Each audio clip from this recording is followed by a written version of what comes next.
Saya belum ya, saya belum paham yang tadi Pak Ustadz bilang apa wasaah apa wasi. Oh, lo jangan nyampur. Agama lo beda lo. Wasaah bener. Sambil bercanda apa tadi gitu. Pak Ustadz lupa ya, nanti saya jelasin lagi.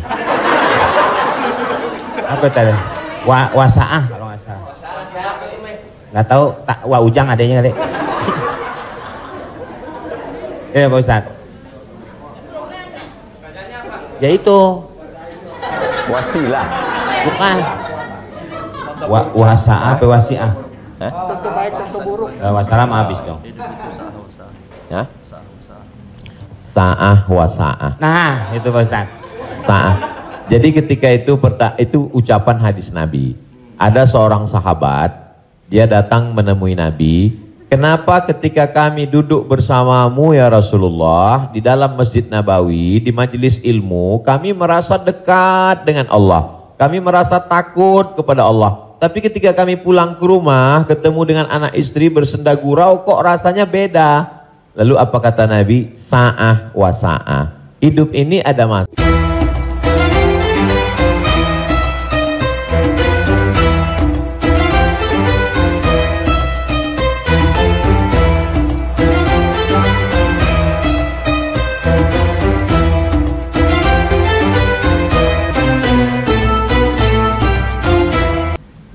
Baik, terima kasih Pak Kiai. Silakan ada yang mau bertanya, kita minta 2 orang dulu dari teman-teman pelawak dulu. Ya, nampaknya muka lagi banyak masalah. Silakan. Yang mau bertanya? Adek Jigo. Bismillahirrahmanirrahim. Assalamualaikum warahmatullahi wabarakatuh. Terima kasih Ustadz. Kebetulan saya pribadi juga sebagai komedian Ustadz. Dan mewakili teman-teman semua, kakak-kakak, abang-abang semua. Kita di panggung itu selalu menghibur. Namun ketika momen ada sesuatu yang harus kita keluarkan, kadang menjatuhkan orang. Mulai dari fisik, mencela dan lain-lain. Yang saya mau tanyakan, apakah dengan niat kita menghibur menjadi catatan, apakah menjadi catatan dosa untuk kita? Terima kasih Ustaz. Ada seorang ulama dipanggil Imam Abu Hatim. Tapi kemudian di ujung namanya itu ditambahkan kata Al-Asam. Asam diambil dari kata summum, bukmun, umyun. Umyun buta, bukmun bisu, summun tuli, peka. Jadi Abu Hatim Al-Asam artinya Abu Hatim peka, tuli.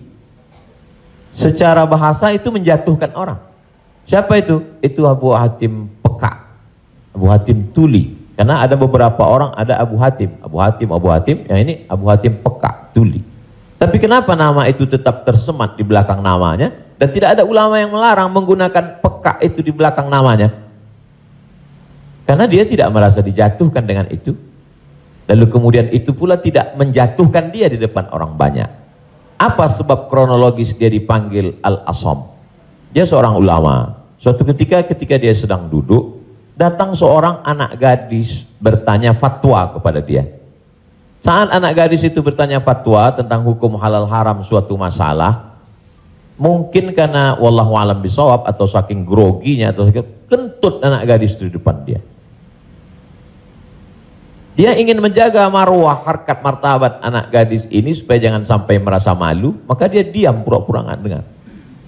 Akhirnya anak gadis itu nggak jadi malu, pulang dan dia cerita ke orang lain. Aku tadi mengalami begini dan aku kentut di depan Imam Abu Hatim. Terus apa komen dia? Ternyata Abu Hatim itu peka. Dipanggil orang Imam Abu Hatim Al-Asam, peka. Sampai akhirnya setelah anak gadis itu meninggal, Imam Abu Hatim Al-Asam panjang umurnya, meninggal anak gadis itu, barulah Abu Hatim mengatakan, aku sebetulnya enggak peka, hanya ingin menjaga kehormatan dirinya. Jadi kisah Abu Hatim Al-Asam dapat kita pahami dua makna. Satu sisi ada saatnya kita menjaga kehormatan orang sampai mati dia. Tapi ada satu sisi kalimat yang nampaknya menjatuhkan sebenarnya tidak menjatuhkan selama kita masih saling paham, saling memahami, saling mengerti. Ada kata-kata yang mungkin kita gunakan tapi menjatuhkan dia. Padahal sepertinya pujian. Tapi ada kata-kata yang sepertinya. Jadi kalau sudah saling memahami, orang pun mengerti, maka dia tidak menjadi suatu celaan. Ya ayyuhalladzina amanu, hai orang beriman, ijtanibu katsiran minadh-dhann, jauhilah prasangka buruk, inna ba'dadh-dhanni itsmun, wala tajassasu, jangan mencari-cari kesalahan orang, wala yaghtab ba'dukum ba'dha, jangan ribah membicarakan aib orang lain, la talmizu bil alqab, janganlah kamu menggunakan gelaran-gelaran yang jelek. Bukankah tuli itu gelaran yang jelek? Iya, tapi saat itu digunakannya bukan untuk menjatuhkan, dan mereka saling memahami tentang hal itu. Wallahu a'lam bishawab. Baik Ustaz, satu pertanyaan seputar dunia entertain. Ketika orang memerankan misalnya, mohon maaf lahir batin, main film seks, selama film itu diputar terus, sementara orangnya udah hijrah, dan saat ini film itu diputar, itu jariahnya seperti apa tuh Ustaz? Nah, ini mohon maaf lahir batin Ustaz. Hah? Nonton sama bini gue berdua.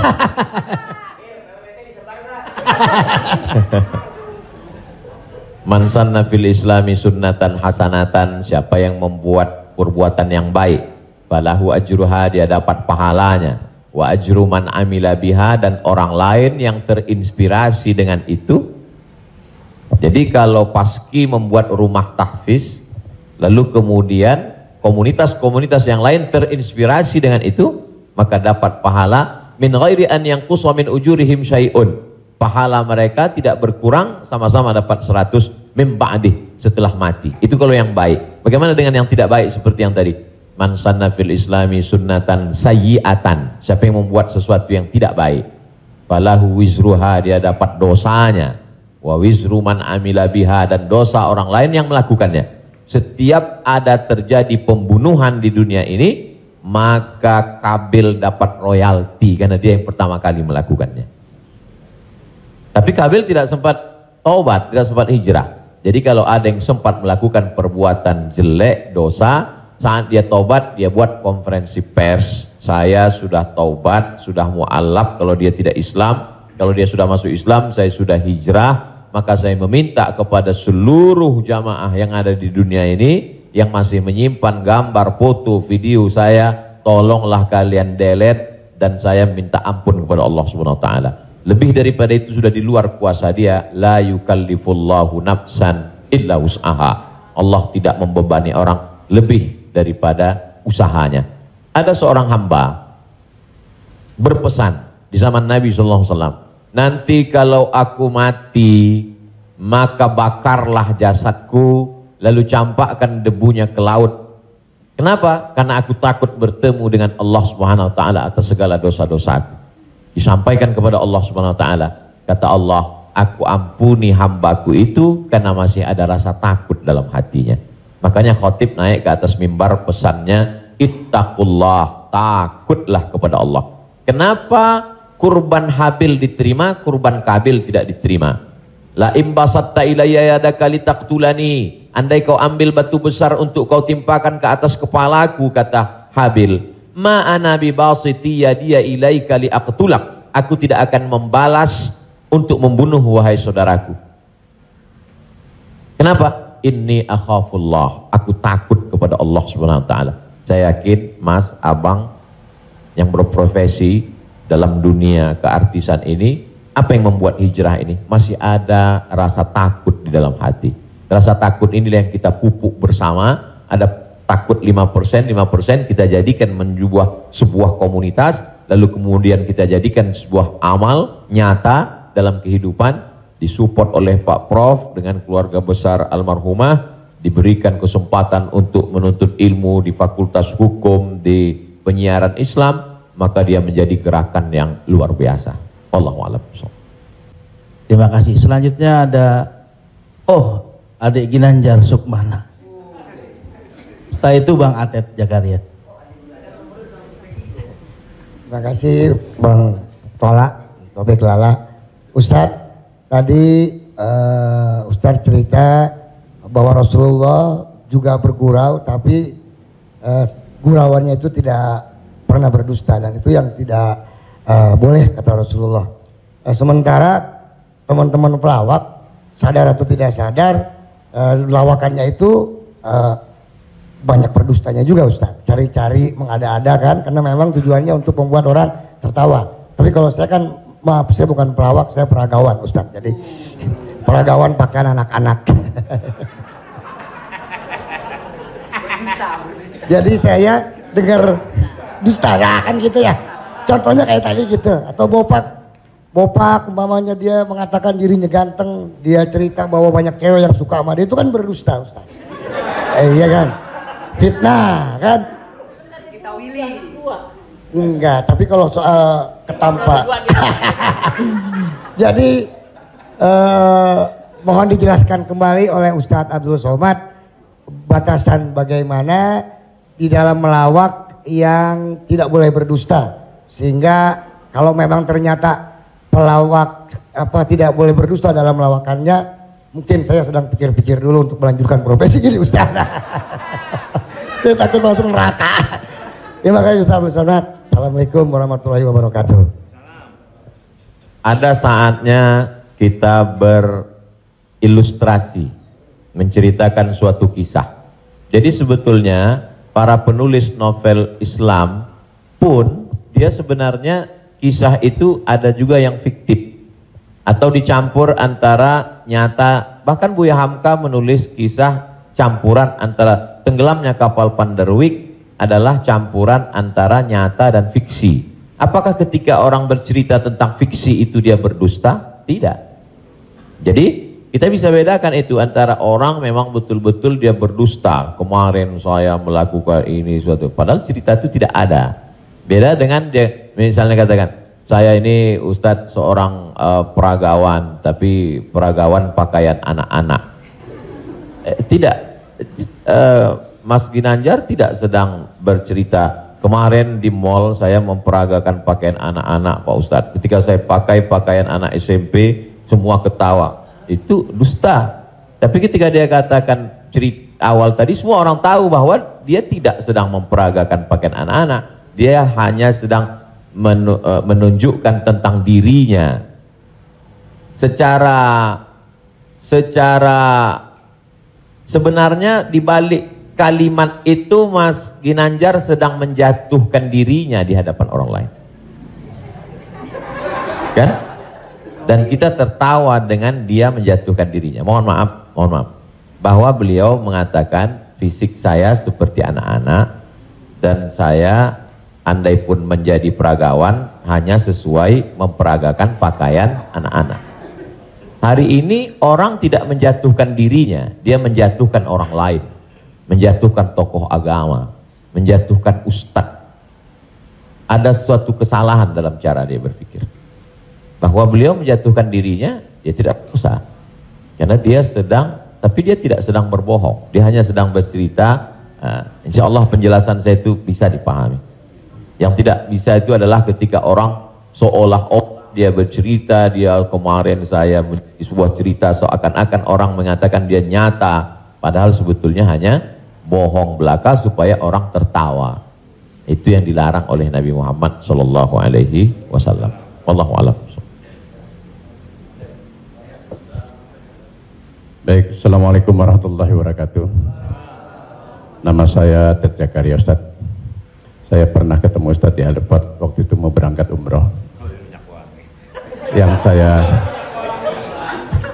saya ingin mohon penjelasan dari Ustadz. Sekarang ini banyak pelawak-pelawak yang ikut ceramah juga. Pelawak sekarang ini dibutuhkan di mana-mana buat ikut ceramah.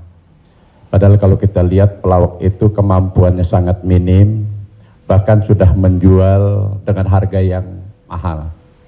Mohon penjelasannya Pak Ustadz, di mana bolehkah seorang pelawak itu melucu atau melawak di dalam satu ceramah?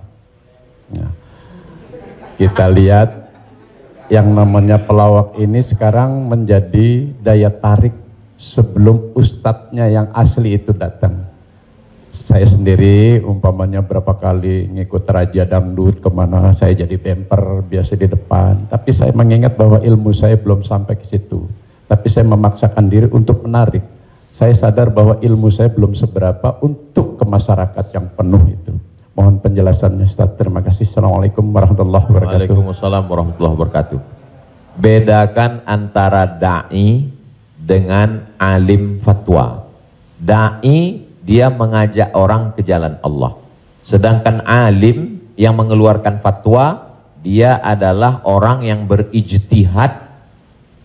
Apakah dia berijtihad sendiri mengambil dari Quran, sunnah, ijma', qiyas, syar'u man qablana, saddu zara'i, qaulu sahabi, istihsan, istishab, urf, atau dia membaca fatwa ulama lalu dia sampaikan dengan kemampuan dia baca kitab kuning. Jadi jangan kita pukul rata. Jadi jangan nanti ketika ada di antara sahabat-sahabat dari Paski mengajak orang sholat, ngajak puasa sunat, lalu kemudian di antara kita, ngapain ente ngajak-ngajak saya sholat? Ente kan bukan ustadz. Padahal mengajak orang berbuat baik adalah kewajiban kita semua. Nahnu du'an qabla kulli syai'. Sebelum jadi apapun, tugas utama kita adalah mengajak orang berbuat baik. Kuntum khaira ummah, kalian umat yang terbaik. Kapan kita menjadi umat yang terbaik? 3. Ta'muruna bil ma'ruf, ajak orang buat baik. Wa tanhauna 'anil munkar, larang orang buat mungkar. Wa tu'minuna billah, beriman kepada Allah. Jadi kalau hanya sekedar ngajak orang sedekah, ngajak donasi berbuat buat rumah tahfiz, ngajak ngumpulin beras untuk santunan yatim fakir miskin, maka pelawak boleh, penyanyi boleh, polisi boleh, siapapun. Karena itu tugas sebagai seorang muslim, amar ma'ruf nahi mungkar. Yang tidak benar itu adalah ketika dia sudah dianggap sebagai ustadz dan ditanyakan suatu masalah dan dia terdesak, akhirnya dia bicara padahal dia tidak mengerti. La taqfu ma laisa laka bihi ilmun. Jangan kamu bicara pada sesuatu yang kamu tidak tahu. Inna sam'a, telinga, wal basar, mata, wal fuad, hati dan pikiran, kullu ulaika kana anhu mas'ula, kau akan disoal, kau akan ditanya, diminta pertanggungjawaban di hadapan Allah Subhanahu wa taala.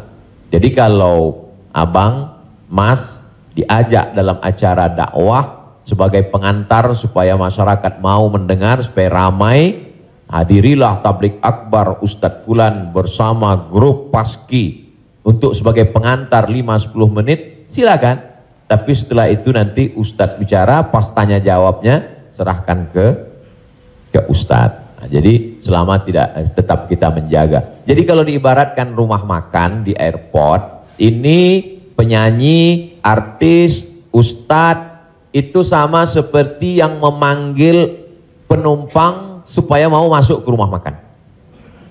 Bapak Ibu saudara sekalian yang mau perjalanan, silakan mampir ke tempat kami, silakan mampir ke rumah makan kami. Nah, ini yang ngajak. Nanti setelah orang mampir masuk ke dalam, baru dia ketemu spesialisnya. Yang mau makan soto di sana, yang mau soto Medan di sana, yang mau soto Betawi di sana, yang mau bakso di sana. Begitu lebih kurang. Karena masyarakat kita belum sampai pada level ngaji. Masyarakat kita ini 3 level. Pertama, level 1 yang memang sudah ngaji sama para habaib, baca kitab kuning serius, hatam dari A sampai Z. Ini memang nggak perlu pakai pemanggil tadi. Yang kedua adalah level yang masih mau ke masjid, tapi juga tergantung SMS kemana ngajak. Ngaji oke, kesini pun oke. Ini yang level 2. Yang level 3, ngelihat masjid pun masih takut. Makanya saya kalau tablik akbar pengajian ke daerah itu saya bagi 3. Ada pengajian yang saya memang nggak mau di masjid, saya pengajiannya maunya di lapangan sepak bola, di stadion, supaya sampai ke grassroots. Ada level 3 yang belum mau ke masjid. Saya terus terang Ustadz, ke masjid ini trauma. Beberapa teman saya ke masjid meninggal. Nah, jadi yang level ini masih mau, masih bercampur. Jadi kalau ada orang yang ngejek, apa itu? Dakwah apa itu? Pengajian apa itu? Kenapa melibatkan artis? Ini salah satu cara. Jadi Wali Songo dulu, tidak bisa Wali Songo datang ujuk-ujuk langsung baca kitab kuning, nggak bisa. Makanya mereka buat solawatan. Dia tahu tradisi orang Jawa pukul gending, pakai wayang. Maka dia buat cara wayang.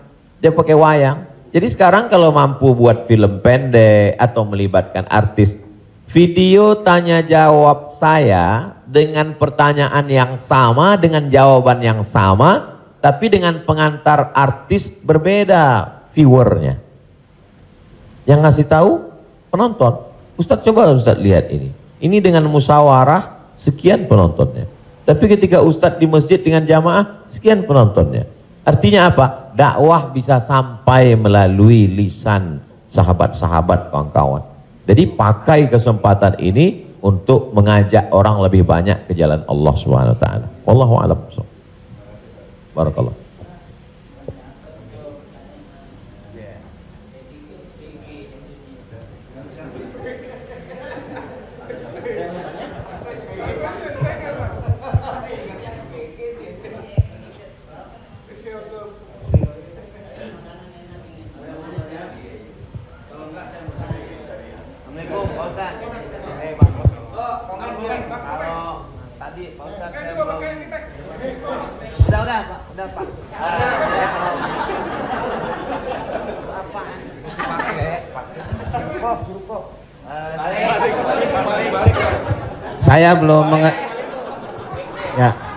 Saya belum paham yang tadi Pak Ustadz bilang apa wasaah apa wasi.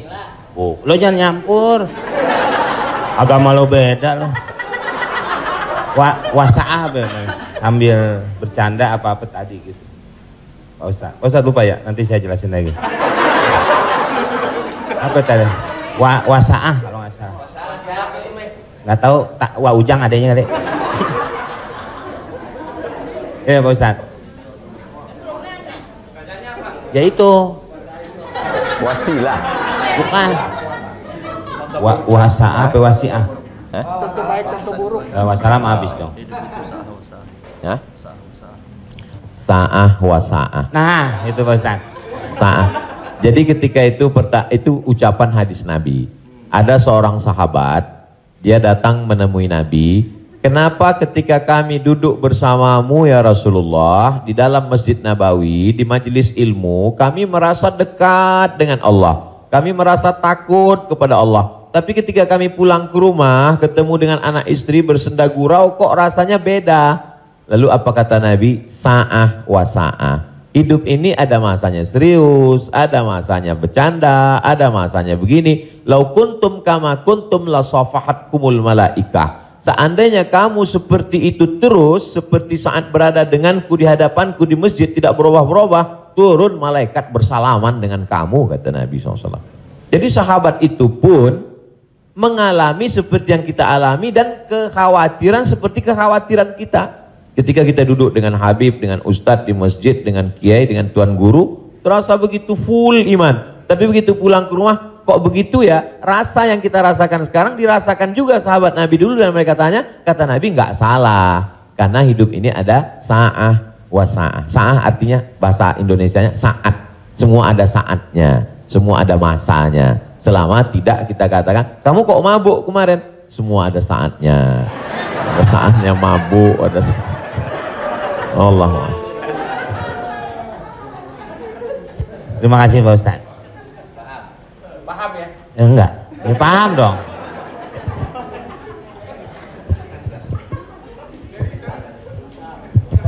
Mungkin dari sini ada. Tapi satu lagi pertanyaan, saya mau nanya. Pak Ustadz, ini masalah saya pribadi. Jadi saya ya ada masukan juga ketika hukum riba. Mobil itu ya, ini umum ya kan. Jadi mobil kita jual, kemudian kita coba berusaha cash. Saya untuk menghilangi kredit. Nah, saya mau tanya, ini juga amanat dari keluarga saya, dipastikan lagi. Boleh nggak, Kiai, kita kredit mobil? Padahal padahal ini menjadi hal penting bagi saya untuk mobilisasi kemana gitu. Saya punya anak kan baru kelar UIN. Jadi ini saya lagi diceramai gitu. Papa sudah lah Pak, jual Pak. Kita nggak usah dibeli, lillahi ta'ala aja. Ya saya bilang ini lillahi ta'ala, agak-agak susah nak, saya bilang gitu. Tapi ini real, saya jual, saya mencoba untuk beli cash, nungguin cash lama. Jadi jangan suka buka aib orang, Mbak.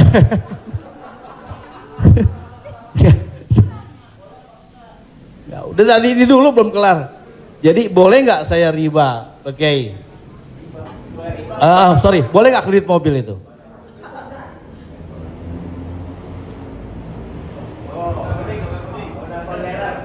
Alhamdulillah CRV jadi baru gue.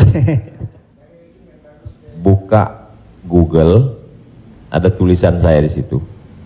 Nanti Bapak, Ibu, Abang, Mas share ke teman-teman. Buka Google, tulis di situ Somad Morocco, SOMADMOROCCO,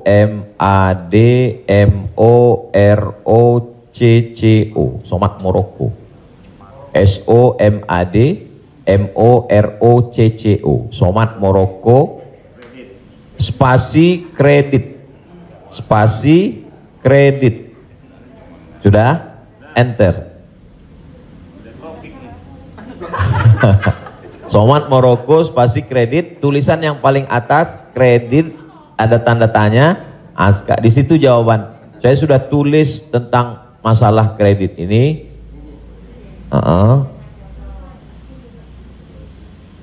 Di situ.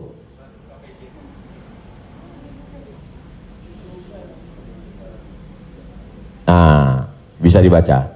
Bisa bahasa Arab, Ustaz. Ada terjemah Mas Komeng, terjemah di bawah, terjemah di bawah. Majma' Al-Fiqih Islami membolehkan jual beli dengan tempo. Membolehkan jual beli dengan tempo, jangka waktu garis miring kredit pada konferensi ke-6 yang dilaksanakan di Jeddah pada tahun 1990 dalam keputusan tersebut. Jadi jual beli dengan tempo kredit itu boleh. Bawah, ini penjelasannya. Yang bawah langsung bahasa ke jawaban. Jual beli kredit itu tidak ada keberatan di dalamnya, boleh jika waktu dan tambahannya diketahui. Dibayar dalam waktu 2 tahun. Dibayar dalam harga 200 juta, dicicil 1 bulan 15 juta, misal 10 juta, 12 juta. Meskipun harga kredit lebih mahal daripada kontan, karena penjual dan pembeli sama-sama mendapat manfaat. Penjual mendapat manfaat tambahan harga dan pembeli mendapat manfaat tempo jangka waktu. Disebutkan dalam Sahih Al-Bukhari. Apakah di zaman Nabi ada kredit? Ada. Dalam Sahih Bukhari, Sahih Muslim, bahwa barirah itu manusia. Waktu itu masih boleh jual manusia, hamba sahaya. Bahwa barirah dijual oleh tuannya dengan cara kredit selama 9 tahun. 1 tahunnya dibayar 40 dirham. Ini menunjukkan bolehnya jual beli kredit. Kesimpulannya, uang dengan barang boleh, tapi uang dengan uang riba. Prof, saya pinjam uang 200 juta, nanti saya bayar 220, haram, riba. Tapi ketika saya beli mobil, Prof, saya cicil tiap bulan, maka lunas dalam waktu 1 tahun, itu tidak riba, karena akadnya uang dengan barang. Yang jadi masalah ketika kita pergi ke dealer untuk beli mobil, kita katakan kita tidak punya uang cash, dia tidak mau langsung transaksi dengan dia, tapi dia akan libatkan pihak ketiga, penyedia keuangan. Pada akhirnya transaksi kita adalah uang dengan uang, bukan uang dengan barang. Lalu apa solusinya? Pergi ke bank syariah. Kenapa di bank syariah uang dengan barang?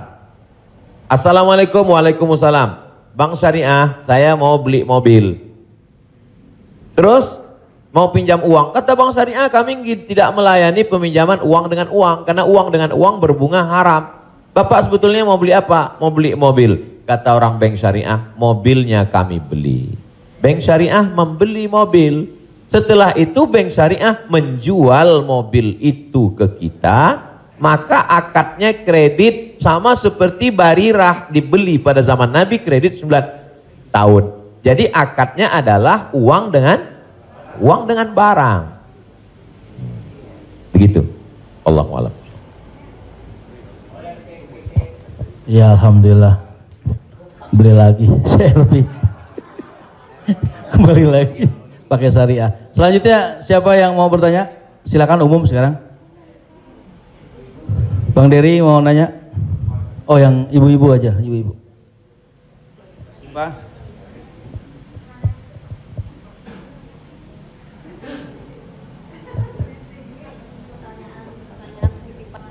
Jadi Ustadz, mohon maaf Ustadz, tadi di garis bawahin lagi. Jadi artinya leasingnya yang nggak boleh ya Ustadz. Misalnya kita beli kepada dealer mobil, kita bercicil kepada yang punya dealernya boleh. Tapi kalau kita minta dari kayak sekarang banyak perusahaan-perusahaan leasing itu yang tidak boleh. Maksudnya itu Ustadz. Ketika saya mau beli mobil, saya tidak punya uang cash, maka kata si dealer, kami akan arahkan Bapak ke penyedia keuangan. Maka sebenarnya saat itu saya membeli mobil itu cash sebenarnya. Karena dealer tidak mau dia barang ini tidak cash. Jadi kemudian yang saya cicil setiap bulan itu adalah bukan mobilnya tapi uangnya. Maka saya terjebak pada rentenir, riba, bahasa kerennya leasing segala macam.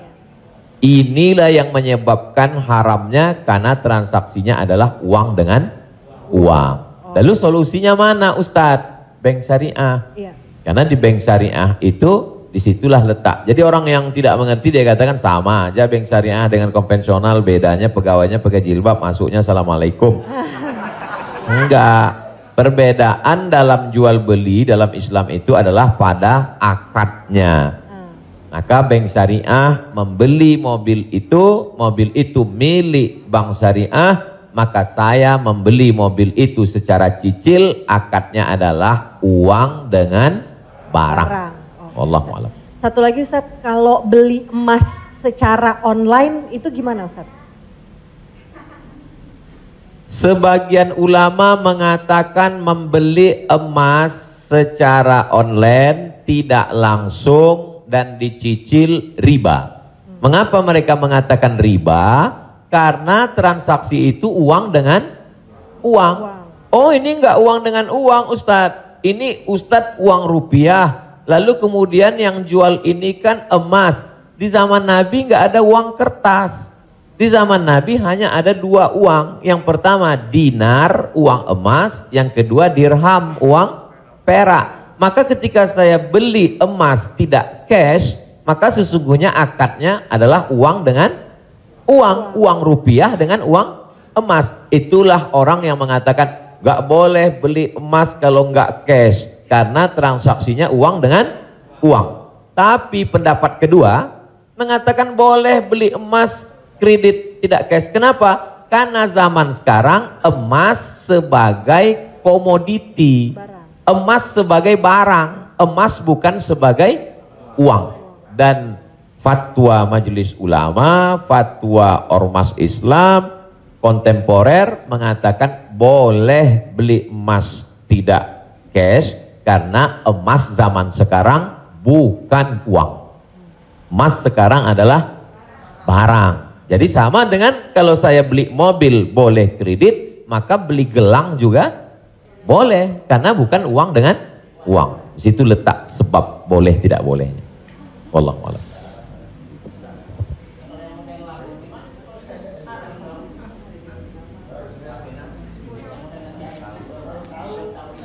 Yang sudah banyak-banyak taubat nasuha, sholat sunat, istighfar. Kalau sedang dalam proses bisa dibom, ada aset yang bisa dijual untuk ngebom supaya selesai, jual lah.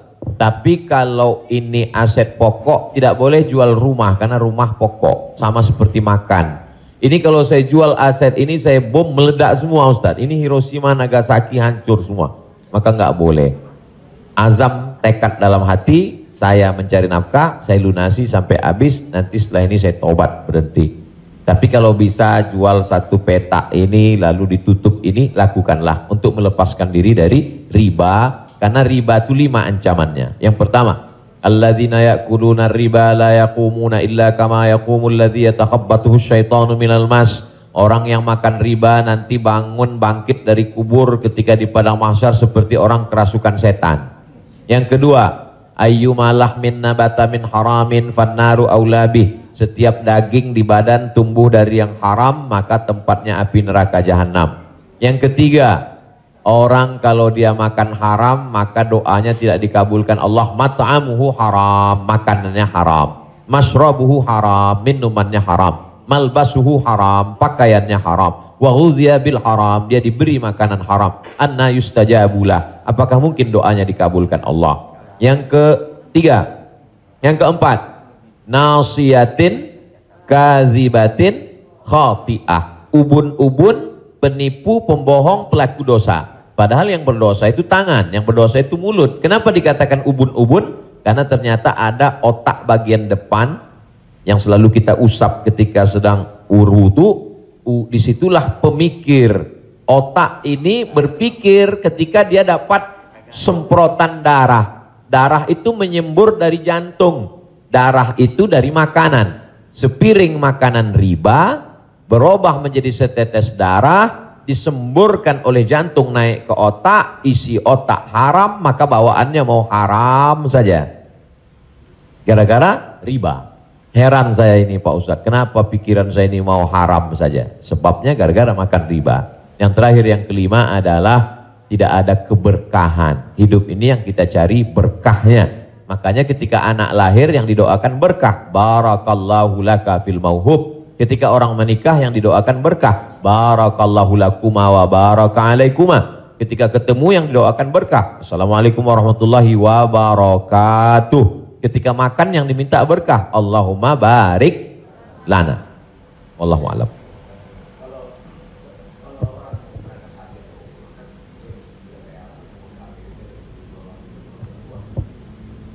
Transaksi uang dengan uang boleh dengan syarat yadan biadin, langsung cash. Maka ketika sampai di Makkah, saya keluarkan uang rupiah, saya katakan saya mau beli rial, langsung cash, boleh. Begitu juga membeli dolar. Saya sampai ke Maroko, saya beli dirham. Maka pemerintah Saudi Arabia tidak akan bisa mengizinkan buka money changer, uang, pertukaran uang ini kalau tidak ada fatwa dari ulama. Mereka amat sangat ketat. Jadi boleh tukar ini selama dia langsung dan cash di tempat itu, langsung jadi. Wallahu a'lam. Ustaz, Assalamualaikum. Ustaz,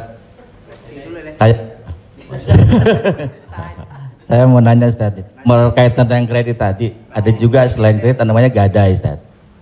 Gadai, tahu gadai Ustaz ya? Kalau nggak tahu saya jelasin. Biasanya zaman sekarang gini Ustaz, orang punya kendaraan, kemudian karena nggak punya uang digadaikan mobilnya misalnya sama orang itu. Itu termasuk itu riba atau gimana? Kalau gadai seperti itu. Imam yang paling tua di antara imam yang 4 itu namanya Imam Hanafi. Meninggal tahun 150 Hijrah. Suatu ketika dia berdiri di depan rumah orang. Ada panas terik, dia berdiri di depan rumah orang. Padahal di depan rumah itu ada atapnya dan ada pohon kayu. Lalu orang bertanya kepada Imam Hanafi, Imam Hanafi, kenapa kamu tidak mau berlindung di bawah atap yang punya rumah itu? Dan kenapa kamu tidak mau berlindung di bawah pohon kayu? Kan lebih baik berlindung daripada kena panas. Apa kata dia? Saya meminjamkan uang pada orang ini dengan sistem gadai, maka saya tidak mau mengambil keuntungan dari dia. Ayyuma lahmin kullu qardin jarra naf'an fahuwa riba. Setiap gadai pinjaman kalau kita ambil manfaat maka itu berarti riba. tidak mau bernaung di bawah atap rumahnya karena itu dianggap sebagai manfaat. Jadi manfaat tidak hanya sebagai uang, tapi juga manfaat sampai sekecil itu dia menjaga dirinya. Jadi gadai dalam Islam hukumnya boleh, tapi jangan ambil manfaat dari gadai. Yang terjadi sekarang adalah orang mengambil manfaat dari gadai. Saya punya uang, lalu kemudian ada orang mau pinjam uang, saya tidak percaya dengan dia. Ustadz pinjam uang 100 juta, saya nggak percaya. Kalau Ustadz nggak percaya, nih sawah saya 1 hektar. Ketika dia kasih sawahnya ke saya, maka sawah itu cukup sebagai jaminan. Tapi yang dilakukan orang sekarang adalah sawah itu dia tanam padi, dia ambil hasilnya. Hasilnya itu riba. Maka sekarang orang kaya makin kaya, yang miskin makin miskin. Bagaimana dia mau bisa menebus uangnya, orang sawah dia dipakai terus dan uangnya diambil. Maka yang punya uang makin kaya, yang minjam makin miskin. Padahal dalam Islam mestinya cukup suratnya saja dipegang. Kamu kalau mau garap sawah ini garaplah, nanti bayar hutangmu. Itu akhlak dalam Islam. Akhlak itu yang dihilangkan oleh riba. Riba ini sangat kejam. Wallahu a'lam.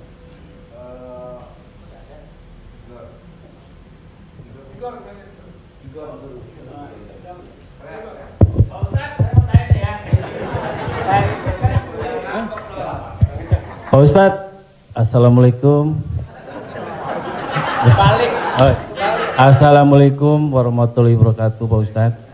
Saya ini pernah Islam, balik ke Kristen, balik lagi ke Islam lagi. Itu gimana itu ceritanya Pak Ustadz? Innalladzina amanu, beriman, summa kafaru, murtad, summa amanu, kemudian beriman, summa kafaru, murtad, summa zdadu kufran, maka barulah tidak diterima. Jadi kalau Islam setelah itu dia murtad, balik lagi ke Islam, maka dia diterima. Amanu summa kafaru summa amanu summa kafaru summa zdadu kufran, ini baru tidak diterima. Nah, sebab itu mudah-mudahan Bang Tigor istiqomah dalam iman dan Islam.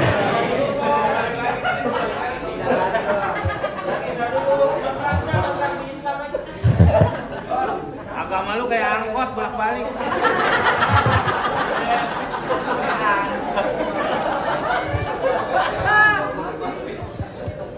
Tapi saya sudah tetap sekarang. Amin. Insya Allah. Saya udah umroh, Ustaz. Jadi Insya Allah.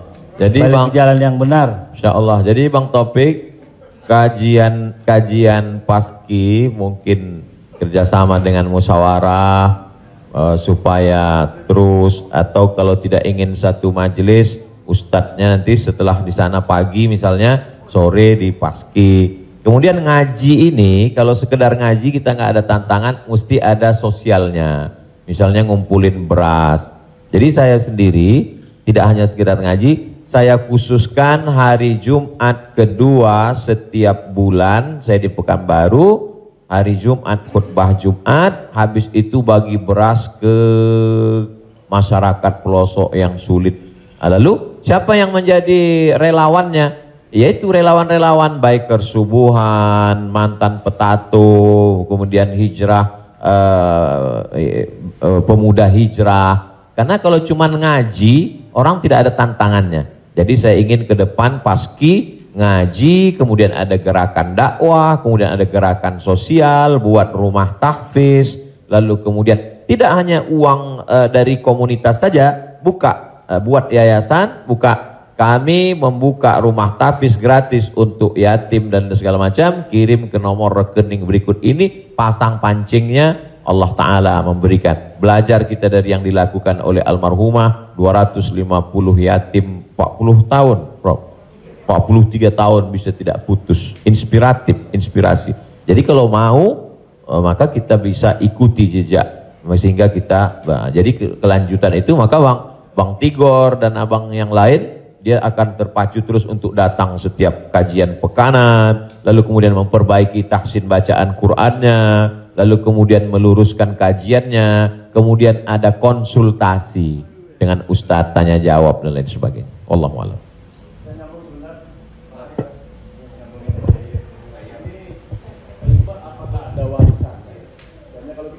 dalam satu kalau kita melayat sering orang bilang kalau almarhum atau almarhumah punya utang piutang berhubungan dengan keluarga, sedangkan kita nggak tahu bahwa itu adalah riba. Apakah termasuk warisan itu dosanya? Terima kasih.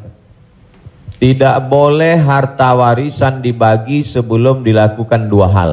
Yang pertama, mim ba'di wasiyatin, keluarkan wasiat.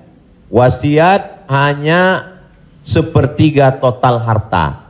Jadi kalau dalam surat wasiatnya, aku wasiatkan ruko ini untuk sekolah tahfiz. Total harga ruko 1 miliar. Sedangkan harta dia cuma 2 miliar. Maka yang jatuh menjadi wasiat hanya 666 juta. Sedangkan sisanya dibagi kepada ahli waris. Pertama, keluarkan wasiat, sepertiga paling banyak. Setelah keluar wasiat, mim ba'di wasiyatin yusa biha au dain. Dain, bayarkan hutangnya. Jadi kalau ada orang meninggal, hutangnya dibayarkan dari harta warisan. Jadi kalau harta warisan habis, apakah anak wajib membayarkan hutang bapaknya? Tidak. Anak hanya wajib membayarkan hutang almarhum dari harta yang dia tinggalkan. Adapun kalau si anak mau berbakti kepada orang tuanya, dia bayarkan, baik. Tapi dia tidak punya kewajiban, dia bayarkan dari harta dirinya sendiri.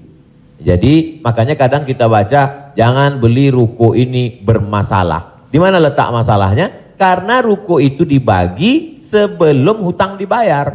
Muncul masalah. Sebetulnya ruko itu bukan milik anak-anaknya, tapi milik piutang, milik orang yang dulu pernah dipinjam uangnya. Dua keluarkan, baru bagi harta warisan. Allahu a'lam.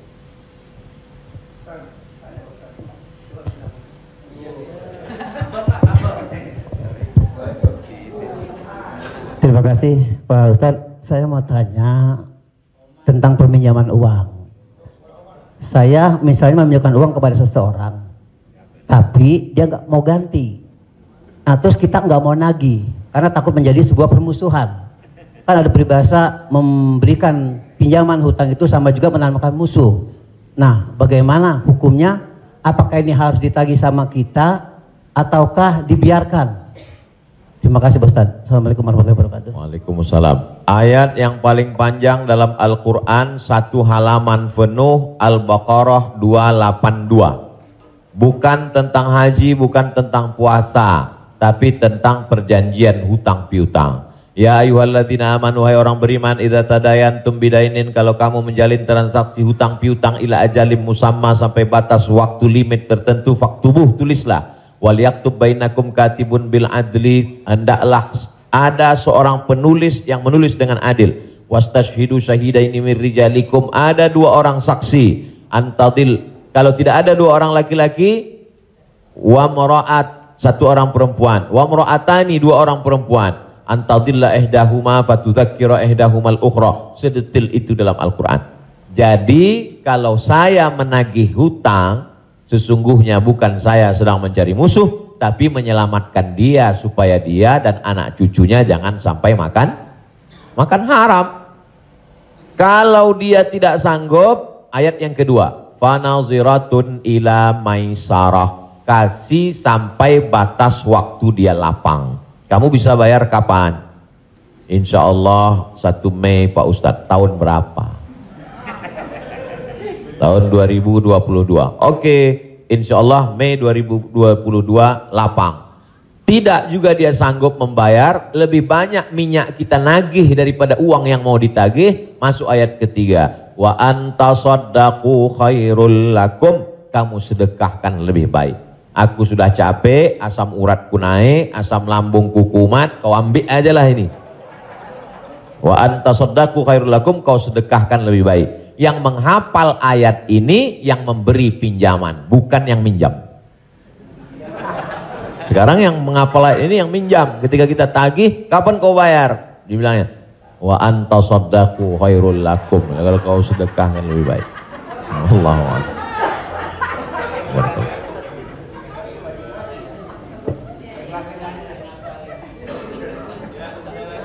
Ada yang nanya lagi? Ada yang nanya lagi ya? Di luar utang piutang.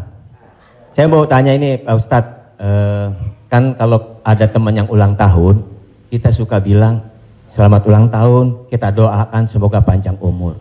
Sementara yang namanya ajal tidak bisa meleset 1 detik, tidak boleh kurang dari 1 detik, tidak boleh lebih dari 1 detik. Lalu bagaimana kita percuma kita berdoa seperti itu dong Ustadz? Iya kan? Ya itu, enggak ya? Terima kasih Ustadz. Man ahabba ayyubsata lahu fi rizqihi, siapa yang mau dilapangkan rezekinya, wa yunsa'alahu fi atharihi, mau dipanjangkan umurnya, falyasil rahimahu, hendaklah dia menyambung tali silaturahim. Katanya dengan silaturahim umur bertambah. Padahal dalam ayat Quran, idza jaa ajaluhum, kalau ajal sudah sampai, la yastakhiruna sa'atan, tak bisa ditunda walau sesaat, wa la yastaqdimun, tidak bisa dimajukan walau saat. Apakah kontradiktif antara ayat dengan hadis dengan doa dari Mas Dery bahwa umur bisa bertambah? Tidak kontradiktif. Lalu yang kontradiktif itu apa? Pemahaman kita. Dijawab oleh Syekh Muhammad Mutawalli Asy'arawi, ulama besar dari Al-Azhar Kairo Mesir. Nama kitabnya Fatawa Al-Kubra, fatwa-fatwa besar, bahwa umur tidak ditambah, tapi doa panjang umur dan bersilaturahim panjang umur itu maksudnya kualitas umurnya bertambah. Ada orang yang umurnya 40 tahun tapi hafal Quran, berzikir, diisi dengan wakaf, infak, sedekah. Ada 40 rumah warung jatuh mati. Jadi yang dimaksud kita doakan, semoga Mas Dery dan semua paski kita semua panjang umur. Maksudnya umurnya berkualitas, berisi. Itu. Wallahu a'lam. Boleh? Ya.